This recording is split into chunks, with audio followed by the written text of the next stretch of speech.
बहुत ही सुंदर बिजली धर्म संसद का आयोजन किया गया है। इस धर्म संसद के कार्यक्रम में हमारे मुख्य अतिथि, मुख्य आज के कार्यक्रम के अध्यक्ष आदरणीय शैलेंद्र दुबे साहब, आर के त्रिवेदी साहब, प्रसन्न नंदी साहब, चौधरी साहब और अशोक राव जी, परिहार साहब, सभी का मैं हार्दिक हार्दिक धन्यवाद ज्ञापित करता हूं कि आपके बड़े अमूल्य विचार प्राप्त हुए हैं।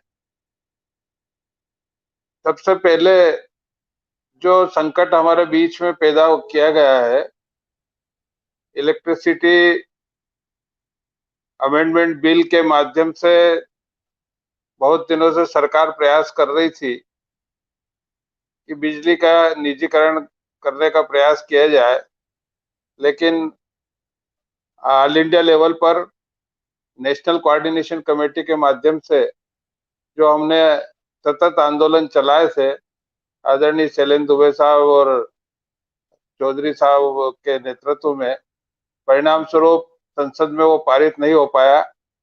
तो सरकार ने दूसरे तरीके से रास्ता खोजा और स्टैंडर्ड बिडिंग डॉक्यूमेंट के माध्यम से 20 सितंबर को हमारे बीच में ये प्रयास किया गया है कि बिजली की वितरण कंपनियों का निजीकरण कर दिया जाए। और इसी परिप्रेक्ष्य में जो पूर्वांचल विद्युत वितरण निगम उत्तर प्रदेश का निजीकरण का प्रक्रिया प्रारंभ कर दी गई थी। मैं माननीय शैलेंद्र दुबे साहब और हमारे इंजीनियर जीवी पटेल, जयप्रकाश जी और पूरी टीम को, यूपी की टीम को बधाई देता हूं कि उनके द्वारा कुशल नेतृत्व एवं मार्गदर्शन में उन्होंने उस लड़ाई को जीता और एक उदाहरण प्रस्तुत किया पूरे भारत के लिए कि अगर संयुक्त रूप से मिलकर एकता के दम पर अगर आंदोलन को चलाया जाता है तो निश्चित तौर पर सरकार को अपने कदम पीछे खींचना पड़ता है। ये हमारे लिए एक तरह का पूरे भारत के विद्युत वितरण के क्षेत्र में कार्यरत अभियंताओं एवं कामगारों के संगठनों को एक बहुत ही अच्छा संदेश उनके द्वारा दिया गया है। वो हमारे लिए एक मार्गदर्शन का काम करेगा। जहां तक कि मध्य प्रदेश की बात है, मध्य प्रदेश में 3 वितरण की कंपनियां हैं, पूर्व क्षेत्र, मध्य क्षेत्र एवं पश्चिम क्षेत्र विद्युत वितरण कंपनी के रूप में मध्य प्रदेश की वितरण व्यवस्था है। और इस वितरण व्यवस्था के पूर्व हमें ये देखना होगा कि मध्य प्रदेश की जो पश्चिम क्षेत्र विद्युत वितरण कंपनी है, वो इस वर्ष 902 करोड़ रुपए के प्रॉफिट में है और सने सने और उत्तरोत्तर सुधार की प्रक्रिया में रत है।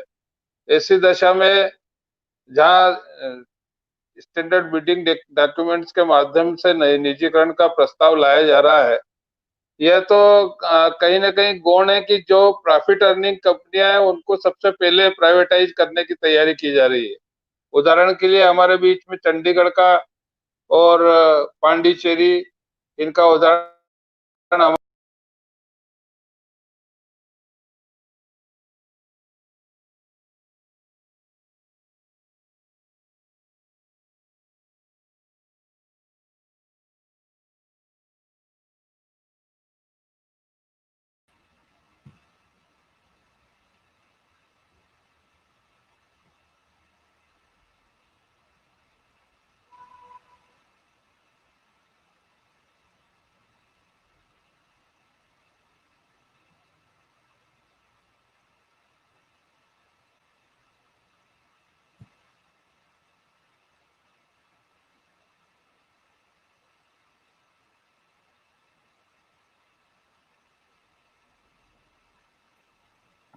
दुबे सर, हमारी आवाज आ रही है सर? किसी तकनीकी कारण से अभी वैष्णव साहब का लिंक जो है वो गायब हो गया था। वो अभी फिर से आ रहे हैं। मैं वैष्णव सर को फिर से स्क्रीन पे लेके आ रहा हूँ। वैष्णव सर। हाँ सर।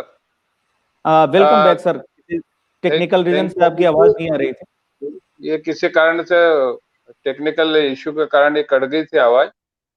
जी जी बिल्कुल, कंटिन्यू सर। मध्य प्रदेश में हमारे सभी संगठनों के माध्यम से निजीकरण के विरोध के लिए प्रयास किए जा रहे हैं। अभी हाल ही के दिनों में विगत दिनों सभी संगठनों की बैठक भोपाल में रखी गई थी।